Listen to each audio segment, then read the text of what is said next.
What up, SNA Assassinators? This is Super Ninja Austin back here with a back-to-back podcast video.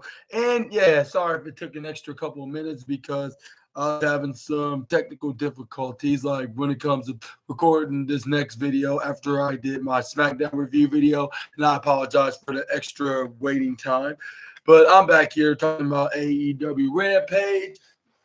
And yeah, nothing out of the ordinary. Just a very decent episode of AEW Rampage. But despite being a decent show, they still had some really good matches. I'll say maybe more in the middle and the end of the match, which I'll say like because in the beginning of the match, it seemed like just a mid card match that deserved to be in the middle card of the show. And I know like it does not like great matches don't determine like which side of the card it should be, like specifically, like with the opener should be the second place spot, and then the main event should always be the number one spot. Like it all depends on what match was the best one that will grab your entertainment interest. Grab your entertainment interest, I guess you could say, yeah. But yeah, starting things off, we got the El La Facción and took on the team of Beef. A team of Beef and JD Drake and Butcher. And this is what I was thinking to myself, like first, like Butcher's been lately on Rampage and fighting baby faces, but now like he's fighting a heel, like he's either like, and this is the two things I can come up with, like that is a theory that's logical. First one, he either turned babyface, or the second one is that he's a tweener that just fights any guys, which it could be that's the case. Like he's just a tweener jobber that just fights any guy. Like, but yeah, too bad he always had to take them L's. But yeah, this is where we got Rooster heads up. A wrestler. He was tagging JD Drake. Once you went face to face with Beast Mortals, once Rooster tags in the Beast. That's where we got the Beast then Irish whips JD Drake right into the upper right side. JD Drake managed to elbow strike him, and he was ready for him to attack him. That's where JD did go for a leg drop right into the neck onto Mortals. That's where we got JD Drake just like low blow that, and this where then he went right up to the hit some knife edge chops, which he must have earned the number 3 spot on Gunther's Emmy list, despite him only worrying about Cody in his match at Crown Jewel tomorrow to be the championship that he wants to burn down because it reminds him too much of this company. But yeah, this is where JD Drake did the low blow onto what's his name to Bruce and Angelico, or his name, or not Angelico. I mean Jalistico. What's Angelico? I mean Jalistico. This word. Then he sent him right to the bottom corner side. This is where he tried to Irish whip him, but he ends up getting countered by Beast Mortal. He hits him with the drop, like because it's not called the Samoan drop. I guess you could call it the Mexican drop, considering the culture. And that maneuver only goes by a culture. But yeah, this is where we got Beast Mortal trying to go for a cover. This is where Jay Drake kicks out at 2.2. But it's where once that happened, this is where we got both Jalistico and what's his name? Rooston hits a forearm strike right onto the faces on the side, which was what's his name? Beef and what's his name? The Butcher. This is where we got. That's where we got Beast Mortals go for a wrist lock. Tags it, grab onto JD Drake's arm. This is where he tags in Rouge. This is where he throws him right to the right side. This is where Rouge then sends him right to the Bear's tombstone. And the corner side is where he started hitting headbutts right to the side of his head. This is where we got Rouge then bring him right back in the ring. Started hitting some knife edge chop, which earned him like a second place spot because we know like who's going to be getting the last place spot. No, not because of this wrestler is in the main event slot, but we're gonna get into that in just a moment.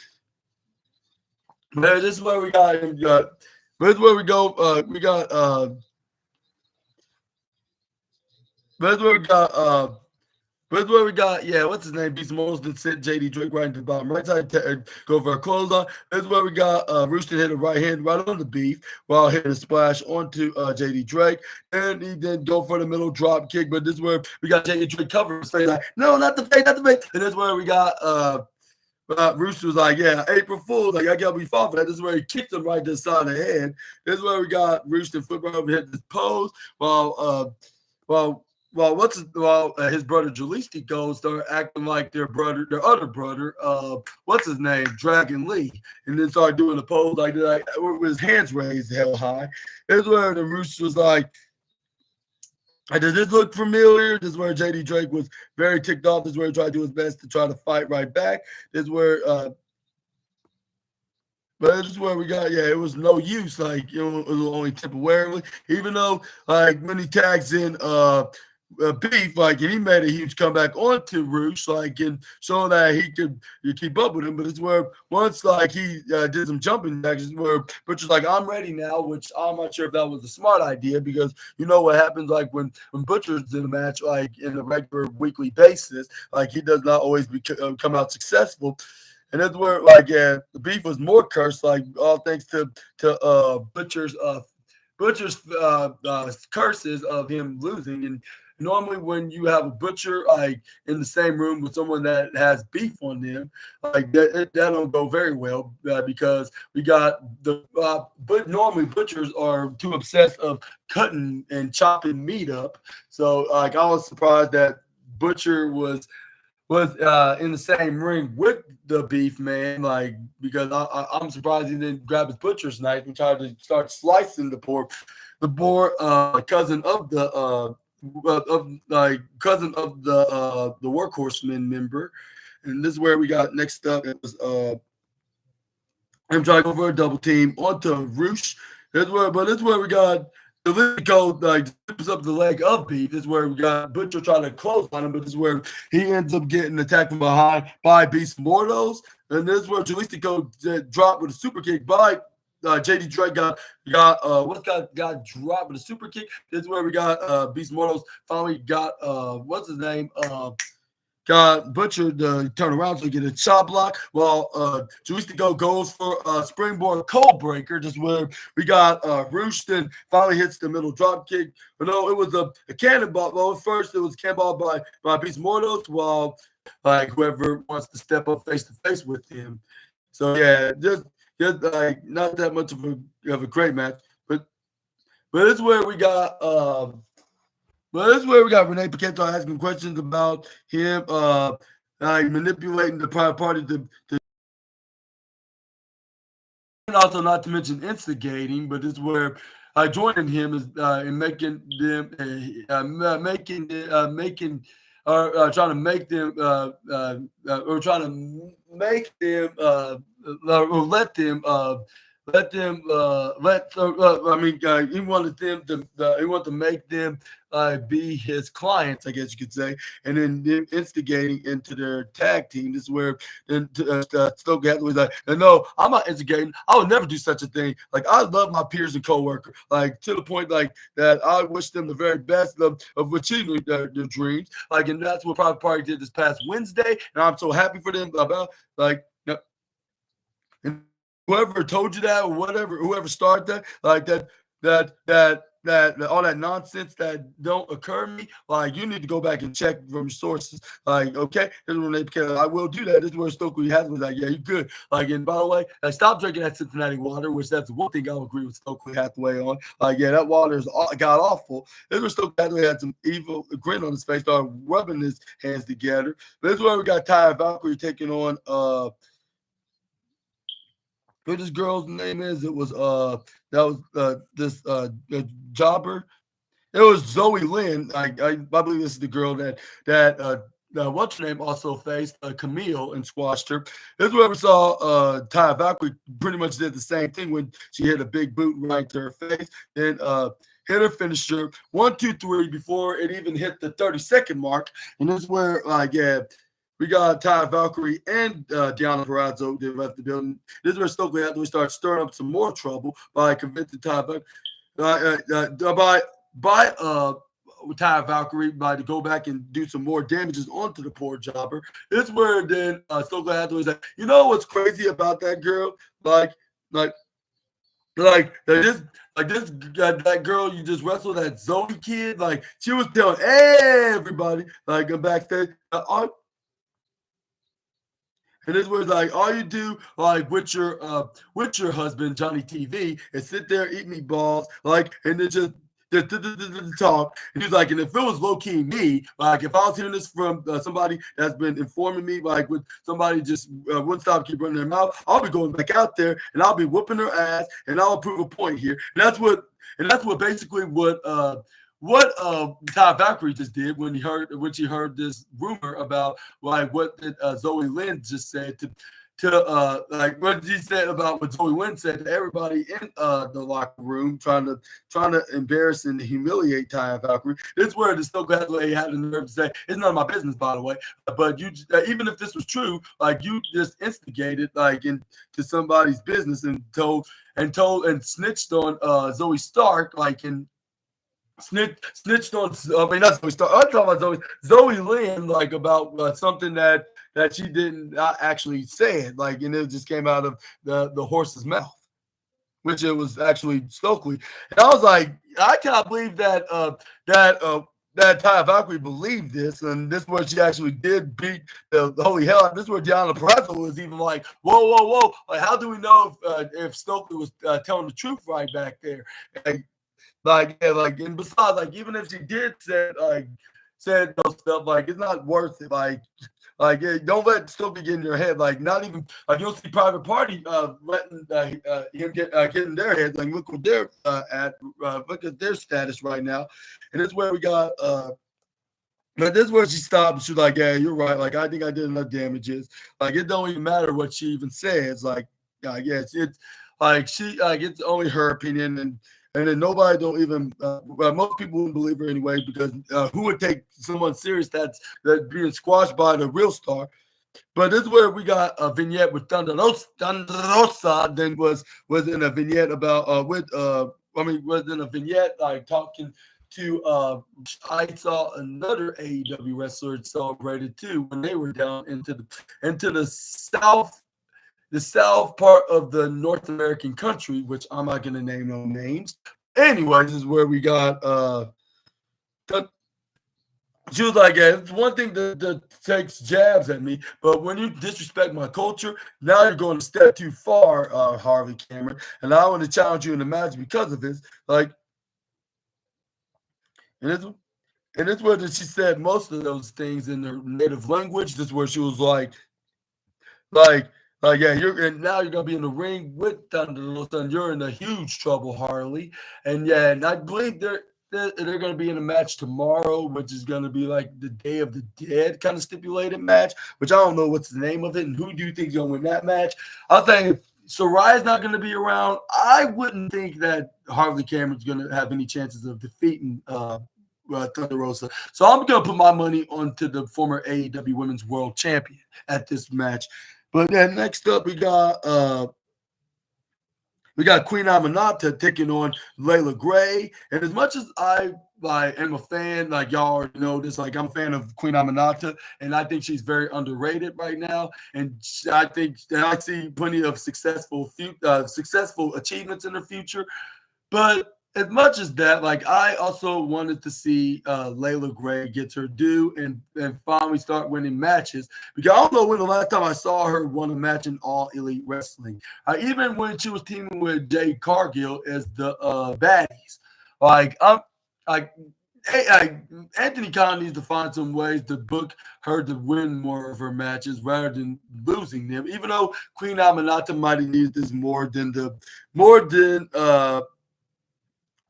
top flight female member, but despite this L that Layla Gray took like in this match, she looked phenomenal in this contest.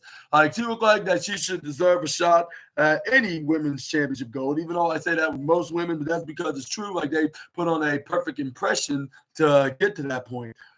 But still not right away yet. Like maybe in 2025, like when she started being in more matches and finally start getting like starting to be like winning her matches, like how Queen Aminata had to be, like where she's at right now. But yeah, this is where we got a match. This is where it kind of looks.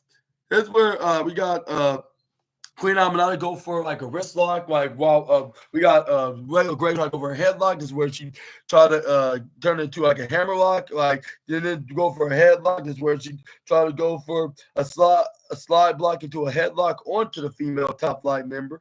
This is where we got. This is where we got Queen Aminata try to hold on to her into a headlock until she tried to go for a suplex onto the sister. The sister of Dante and Darius in action. This is where we got Layla then counter into like a inside cradle. This is where we got what's her name? Layla Gray to try to go for a slide deck into a trip. But this is where Queen Aminata like, you think I was actually gonna fall for that? This is where we got Layla Gray was like, it was worth the try though. This is where then Aminata was like, okay, I gotta give you credit like for that. Like at least you tried. Like do something that was that I got admit, like you did pretty well onto that what's that called? Like you did pretty well onto that agility work, but this is where we got what's her name? Layla Gray to try to tie her hair up, like which she assumed that was the reason why like she cannot get the offense so easily onto the queen. This is where like she ended up like once she hit her with a side, the headlock and a headlock slam, when she thought that was the reason why, because her hair was in the way. But that's where we got Queen Aminata proved her wrong. It's not her hair; it's just that she was more experienced and talented than she is. Is where she got back up. She did hit, picks her right up, turns it into her version of a headlock, slams her right in the ground until we got what's her name, Layla Gray try to go for a pinfall into like a surprise roll-up kind of maneuver. This is where we got Aubrey Edwards count to 1 and count to 2. But this is where we got Queen Aminata kick out of it. But this is where we got like Layla Gray try to go for a head scissor lock. This is where we got Queen Aminata flips right out of it. This is where we got her going for a headlock. This is where we got Layla Gray gets right back up. This is where then she tried to Irish whip her to the other side, but she ends up getting super played by Aminata. This is where Queen Aminata is like, okay, like she seems like down for good, but that's where it was all deceiving because we got Layla Gray dodges, go for a clothesline, but this is where we got Queen Aminata dodges out of it, but this is where she ends up getting backslide though into a reversal that Layla Gray had to do in order to get back in the offense until we got Queen Aminata try to go for a clothesline from hell. But this is where we got Layla Gray kicked out at 1 even. This is where Queen Aminata was like, "Are you sure that was just the one?" This is where Aubrey was like, "I'm afraid so." And this is where then Aminata was like, "Okay, like not too upsetting. Like I don't think it's upsetting at all, but." But it could have been like a little bit more better, at least the 2 even count. But she's like, it is what it is. Like the match still going, and I have another opportunity to win it. But this is where we got once he tried to try to go for a rope bounded maneuver, but this is where once she bowed her head, which that's a ginormous mistake, by the way. Like this is where we got Layla Gray goes for a sunset flip into a pin, but only got a 2.1 count. She tried to go. After that, you try to follow that up with a crucifix pin, but this is where we got Aminata still kicked out at 2.3 this time. This is where Layla Gray hits a right hand, hits him, and then turn it to elbow strikes. This is where she kicks her right into the gut and then kicks her right up. This is where she try to kick her on her left knee. This is where we got Layla Gray to go for a middle drop kick onto the queen, and this is where we got her try to go for a pin. This is where she only got a 1 count, like just the 1. This is where we got Layla Gray was like, come on, like she should be out for at least 2.999. This is where Queen Aminata hilarious is like not so close, like not today, not any day. When the queen is in her mood, in the mode, is where then but this is where we got what's her name? Layla Gray. Like, okay, like if that's the case, like how come you couldn't beat the girl that I welcome in here in All Elite Wrestling that's now currently holding the one of its prestigious women's champions right now. This is where the Queen Aminata answered that question like, well, like she's on top for well, first of all, she's on top for a good reason, and 2, she has somebody to back her up with, but But this is where then she then hits this little driver right into her back, driven Layla Gray right into the bottom side. This is where then we got and once you try to pin Layla, this is where Layla kicks out. This is where then we got what's her name? This is where we got Queen Aminata trying to roll her up into like a arms twisting into a body scissor lock, but like stitched her in by trying to grab onto her right arm, when she turned it, got her left arm, try to go for a double chicken wing lock, and then she tried to go for a dragon sleeper. But this is where we got. But this is where then we got Layla Gray eventually got back up, but this is where Queen Aminata hit her third straight suplex onto Layla Gray